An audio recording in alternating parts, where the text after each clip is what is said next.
So, word on the street is that Blueface just did the one thing nobody in this entire circus was ever supposed to do. He pulled back the curtain on the money. Not a rumor, not a blind item, not some cousin of a friend of a manager whispering in a Discord server at 2 in the morning. Blueface himself allegedly posted his own streaming revenue for the whole internet to see, and the number sitting on that screenshot is $46,281 in a single week. Every single week. From streaming alone.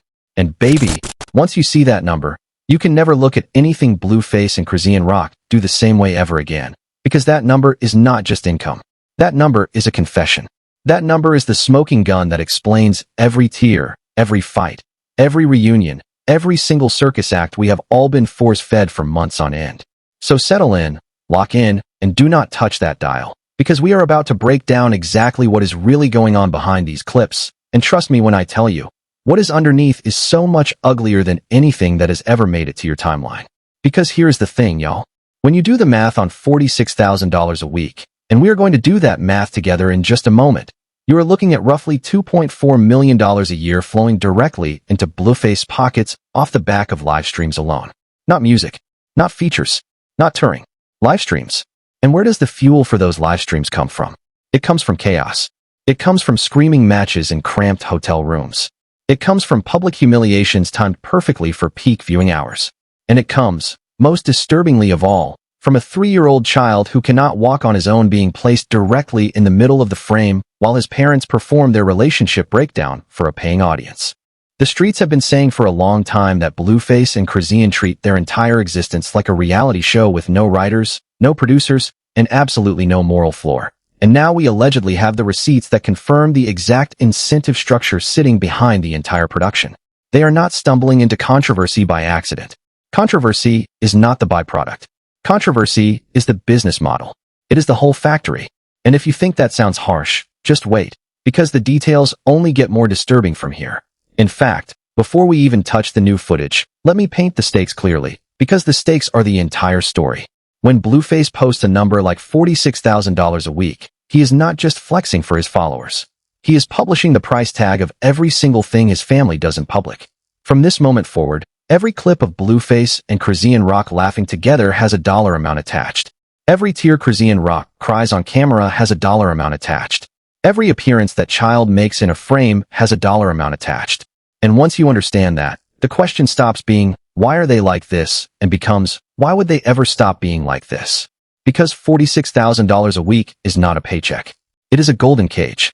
And the tragedy at the center of it is that the person paying the highest price for all of it is the only one who never got a vote. Now let's get into the receipts.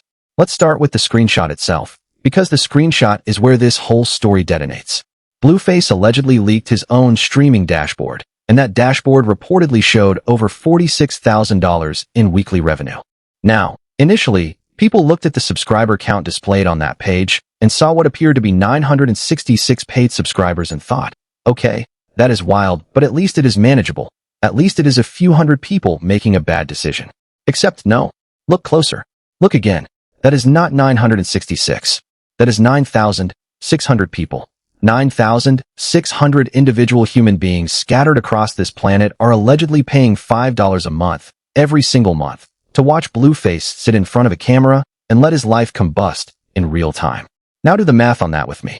9,600 people times $5. That is $48,000 a month in subscription revenue alone, before you even begin to count the donations flooding in during streams, the gifts, the ad revenue, the brand spins, and whatever else is stacked on top of that pile. The man has essentially built a casino where the house always wins, and the chips being gambled away are his own family's dignity. And honestly, I need somebody in the comments to make it make sense, because I genuinely cannot wrap my head around 9,000 people waking up on the first of every month, seeing that charge hit their card, and deciding that yes, this is where my $5 belongs. What exactly are they subscribing to? What is the product being purchased here? Because when you strip away the music, and let's be real with each other, Blueface has not been meaningfully rapping in a very long time. The product is dysfunction.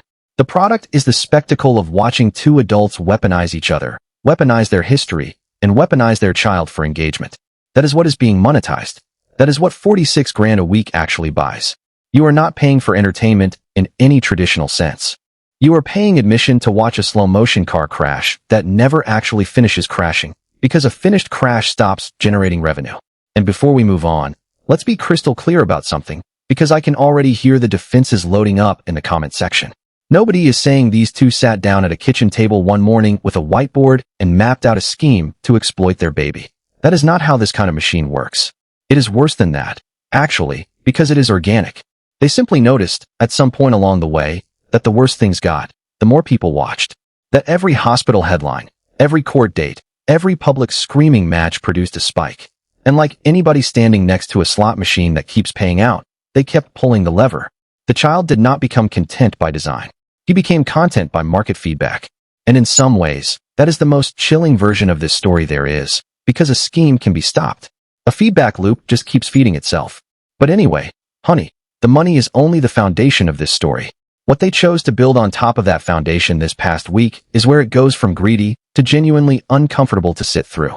So, after all the public warfare, after all the accusations, after Blueface reportedly spent months painting Chrisean as an unfit mother from behind bars and beyond, after the restraining order level hatred we watched play out across every platform imaginable, guess what these two were doing this past week? Hanging out.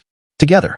All loved up, smiling for the cameras, playing house like the last 2 years of chaos were just a bad dream somebody else had.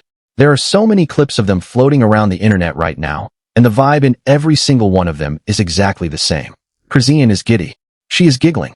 She is hanging on Blueface every word like he is reading her poetry, telling him he is the best thing that ever happened to her, calling him Bubba, beaming at him like the sun rises and sets on his say-so.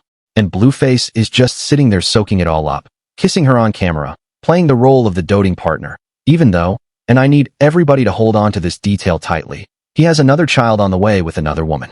At this point, I genuinely do not know what you call this arrangement anymore, because it is not a relationship, it is not a co-parenting plan, it is not even a situationship by any normal definition.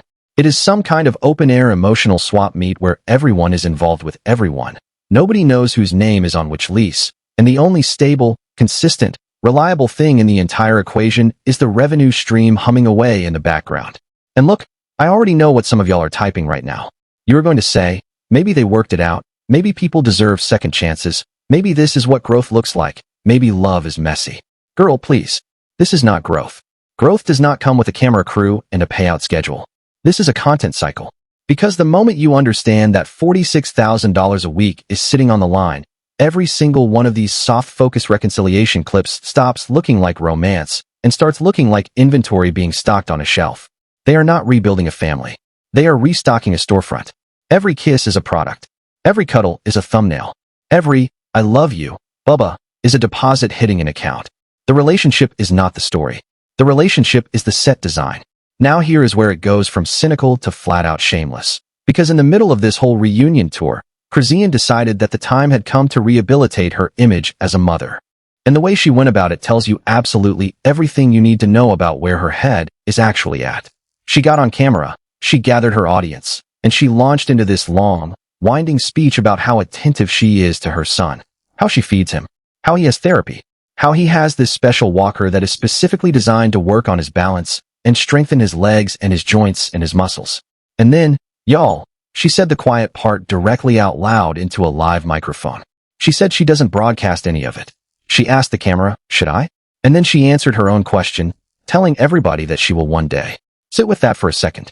Because what that means, translated out of the performance and into plain language, is that the therapy content is being saved for a future rollout. The child's medical care, his most private developmental struggle, is being treated like unaired footage sitting in a vault. She is holding it back like a season finale, waiting for the precise moment when dropping it will generate the maximum possible impact. And honestly, hearing a mother talk about her disabled son's treatment plan the way a streaming service talks about a mid-season premiere, I am at a loss for words. Almost. Not quite. Because she did not stop there. Oh no. Chrisean went on to tell the camera that there is an intelligence about her son that only she knows as his mother. Only she can see it. Only she understands it. The doctors are wrong. The specialists are wrong. The millions of people who have watched this child struggle to do the things other children his age do without a second thought, all of them, every last one, are wrong, and she alone possesses the real truth locked away in her maternal intuition. And listen, on a purely human level, I understand a mother refusing to accept the painful reality about her child. Denial is a real, documented psychological response to grief. Nobody with a heart would begrudge a mother that grace in private. But there is a canyon-sized difference between privately processing pain in the quiet of your own home and publicly performing certainty while cameras are rolling and the donation alerts are chiming in the background. One of those things is a mother coping with the hardest hand life can deal. The other is a mother monetizing the very denial that is supposed to be protecting her heart. And the fact that she cannot seem to tell the difference, or worse, that she can tell the difference and keeps performing anyway, is where this stops being sad and starts being something much harder to forgive. And the part that makes all of this so hard to watch is that the evidence was never hidden. Not for a single day. This is a child who, at 3 years old, still cannot stand or walk on his own, because his little feet are turned inward in a way that any specialist would describe as clubbed. He has visible, documented developmental delays that the entire internet has been tracking in real time since he was an infant, milestone by missed milestone, clip by clip. And yet here is his mother, on camera, chin up, insisting that everything is fine, everything is on schedule, everything is unfolding according to some divine plan that only she has been given the map to. And here is his father, sitting right next to her through all of it, nodding along like a bobblehead, because none of it costs him a single thing and all of it pays him by the week. Remember that number, 46,000. Every nod is worth money. And let's also talk about the parts of this child's situation that keep getting glossed over, because the internet has a very short memory and this family benefits enormously from that amnesia. The concern around this little boy did not materialize out of thin air last week. It has been building in plain sight for years. There were the early clips that set off alarm bells across every corner of social media, the moments where he was being carried without his head properly supported, the footage of him sitting motionless in environments no infant should have ever been in. There were the strangers who were so disturbed by what they were seeing that they picked up the phone and called protective services, not once, not twice, but repeatedly. There was even an online petition, y'all, an actual petition with a name and a mission, begging the system to step in and protect this child. When random strangers on the internet are more activated about a baby's welfare than the adults legally responsible for him, that is not a perception problem. That is a 5-alarm fire being treated like background noise. And now, years later, with the receipts of the revenue sitting in front of us, we finally understand why the alarms were never answered. Answering them would have ended the show. Speaking of performances that collapse under their own weight, let's talk about what happened next, because this is the moment where the whole act slipped and the hypocrisy came flooding through the cracks like water through a broken dam. So, Chrisean was out in public with her son when a woman approached them and tried to interact with the child. And Chrisean immediately shut it down. She jumped in, blocked the interaction, stepped between this stranger and her baby, and made a whole theatrical show of being this fiercely protective mama bear who does not let random people anywhere near her child. And on the surface, in a vacuum, fine. Plenty of mothers are protective. That is a normal, healthy instinct. Nobody is required to let strangers put hands on their kid. But baby, context is everything, and the context surrounding this particular mama bear is screaming at the top of its lungs. Because this is the same woman who spent her entire pregnancy engaging in behavior that no obstetrician on the face of this earth would ever sign off on. This is the same woman whose own family has publicly alleged that she refused medical guidance during delivery that might have changed this child's entire outcome. This is the same woman who has been filmed in a trashed hotel room with alcohol bottles scattered across the floor and a toddler sitting in the middle of the wreckage. This is the same woman who has had child protective services called on her by concerned strangers more times than most of us have called customer service. But a woman at the gym says hello to her son, and suddenly she transforms into the guardian at the gate? Girl, what are we even talking about right now? And here's the other layer that makes this moment so telling. Notice how quickly Chrisean Rock moved when it was a stranger, how fast the mama bear came out when the threat was external and visible and easy to perform against. But where was that speed? Where was that ferocity when the threats were internal? When the danger wasn't some random woman at a gym, but the environment inside her own home. Protectiveness that only activates when there is an audience watching is not protection. It is stagecraft. And the heartbreaking part is that the child cannot tell the difference. He just knows who shows up for him when the cameras are off. And based on everything that is leaked, that list is terrifyingly short. The sheer nerve it takes to perform hypervigilance over a moment of stranger danger, after everything this child has already been exposed to inside his own home, is honestly breathtaking in the worst possible way. It is like burning your own house down and then marching over to lecture the neighbors about fire safety. It is like showing up to a cooking competition after the health department condemned your kitchen. And the wildest part, The part that tells you exactly how deep the performance runs is that she does not appear to register the contradiction at all, not even a flicker. In her mind, in that moment, she genuinely believed she looked like Mother of the Year. To everybody watching at home, she looked like a woman defending the perimeter of a crime scene while the evidence was still warm. And just when you think the delusion has reached its absolute ceiling, just when you think there is nowhere higher for it to climb, Chrisean took the whole thing to a completely different dimension. Literally. She started talking about dreams. She told her audience that she had a dream in which her son was talking to her, looking right at her, and saying, "Mommy, I love you," clear as day. And then she said that Blueface had the exact same dream. The very same one. And therefore, in her words, delivered with full conviction, it must be prophetic. All of them can't just be dreaming something that isn't true, she said. It is prophetic, she said. Baby, that is not prophecy. That is guilt wearing a costume and hoping nobody recognizes it at the party. That is a subconscious mind in the middle of the night trying to hand her the one thing she wants more than anything else on this earth, which is proof that everything is okay, that the damage is not real, that she is not responsible for any of it. Dreams are not divine downloads beamed in from heaven. Dreams are the brain doing its janitorial work, processing all the things the waking mind refuses to confront in the daylight. And the fact that she is now packaging her own unresolved guilt as a shared religious experience, on camera, in front of an audience of paying subscribers, tells you something important. It tells you that somewhere deep down, underneath all the denial, underneath all the performance, underneath all the "my son is fine" sermons, she knows. She absolutely knows. The dream is not God talking to her. The dream is her own conscience knocking on a door she is deadbolt shut. And did y'all catch the prop she made sure to hold during this entire sermon? A cross. She made absolutely certain that cross stayed visible in the frame the whole time she was talking, angled toward the lens like she was presenting her credentials at a checkpoint. Look at me, I found God. Everything I did before is washed clean. I am a good Christian woman now, and my slate is wiped spotless. And listen, before anybody comes for me, I am not here to police anybody's faith or mock anybody's relationship with their creator. If religion is genuinely helping this young woman grow, genuinely helping her face hard truths and become a better mother, then beautiful. We love a redemption arc. We root for it. We mean that sincerely. But when the cross only comes out during damage control, when the scripture only gets quoted the moment the allegations get loud, when faith is deployed on the exact same schedule as a public relations crisis, that is not devotion, honey. That is a communication strategy with a Bible verse stapled to it. There is a Grand Canyon-sized difference between repentance and rebranding. And y'all, everything about the timing here says rebrand. Real repentance does not need ring lighting. Meanwhile, floating above all of this like a man who has personally cracked a code invisible to the rest of humanity is Blueface. And honestly, at this point, after watching this machine operate for this long, I am ready to say it with my whole chest. Blueface might be the most coldly calculating person in this entire ecosystem. Not smart in the traditional sense. Not book smart, not business smart in any way a boardroom would recognize, but smart in the one way that actually matters in this economy.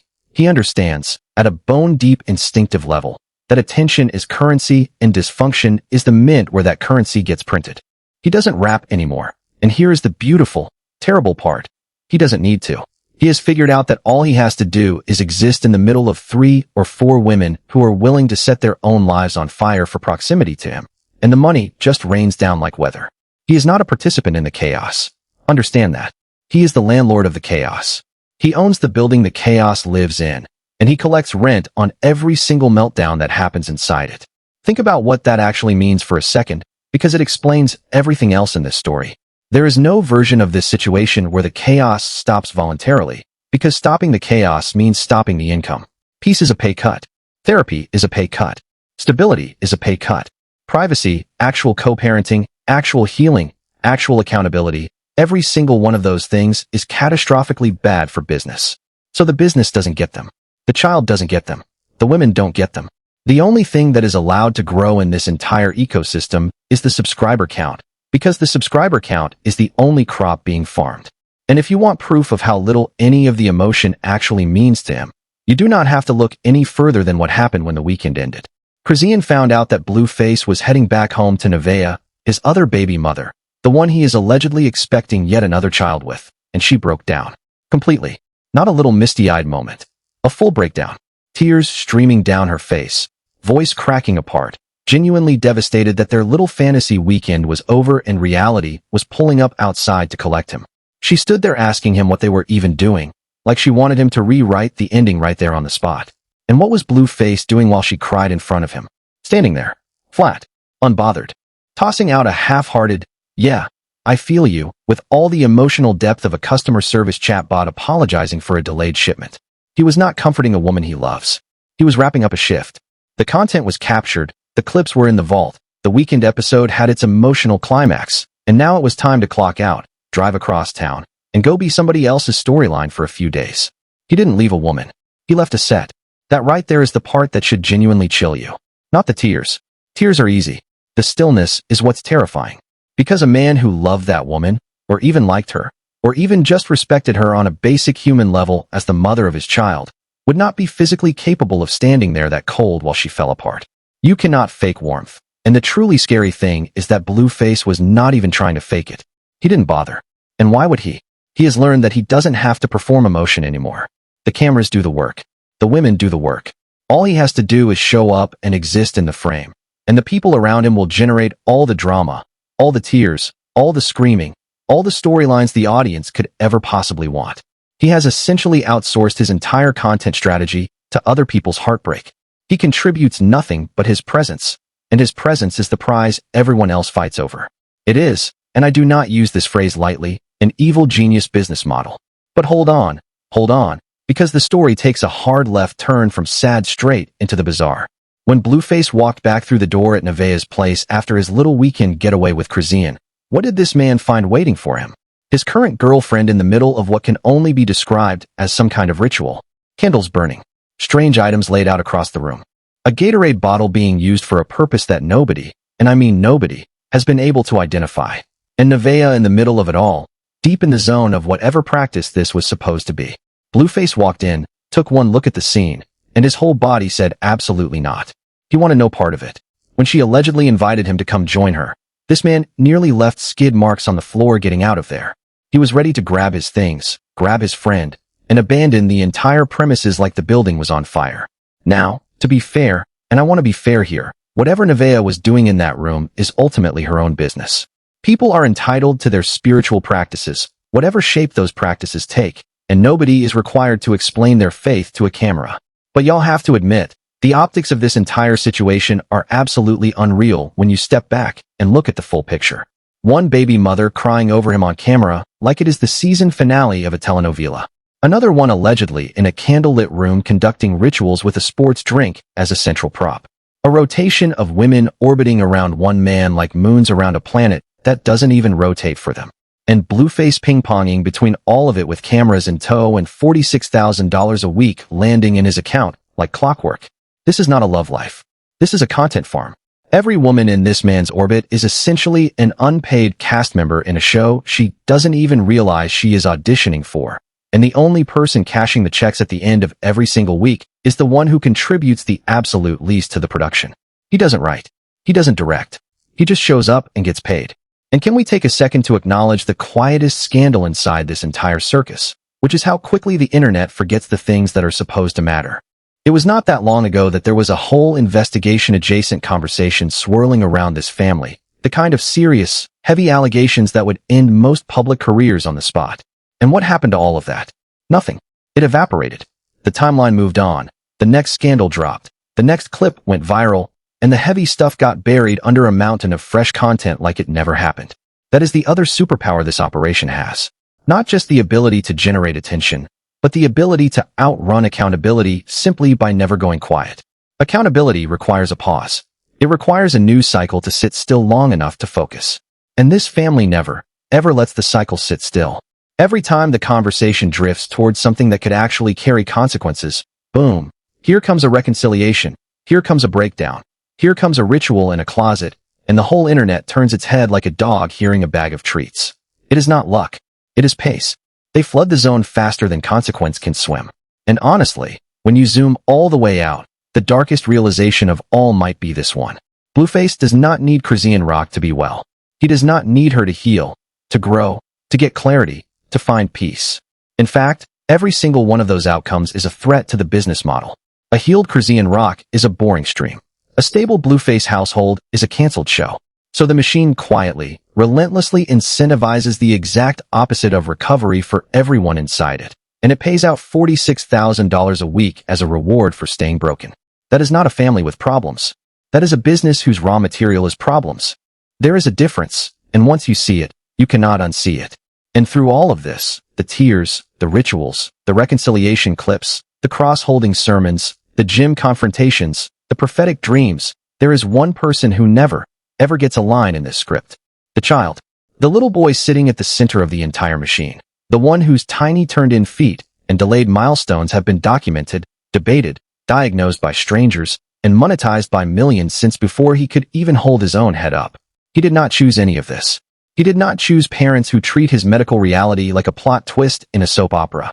He did not choose to have his most vulnerable moments packaged into content for 9,600 paying subscribers and millions more watching free. He cannot consent. He cannot object. He cannot log off. And every adult in his life who is supposed to be forming a protective circle around him is instead positioned around him like cameras at a press conference, each one extracting their own piece of his story to feed their own audience. That is the thing that makes this whole situation genuinely hard to sit with, and I want to be real with y'all about that for a moment. Because covering this story means talking about a child's disability, and that is uncomfortable territory for anybody with a functioning conscience.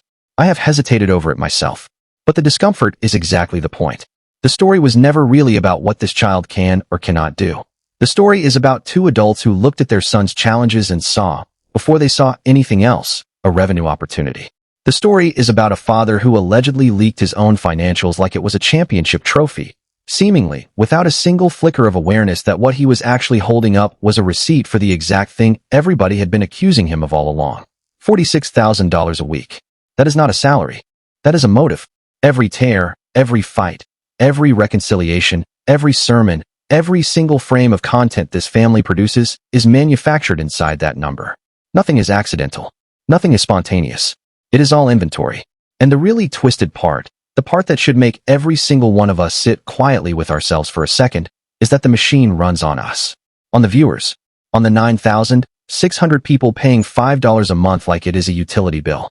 On the millions more who watch for free, who clip the wildest moments, who argue in the comments until 3 in the morning, who stitch and duet and react and quote tweet, and keep the entire engine fed around the clock.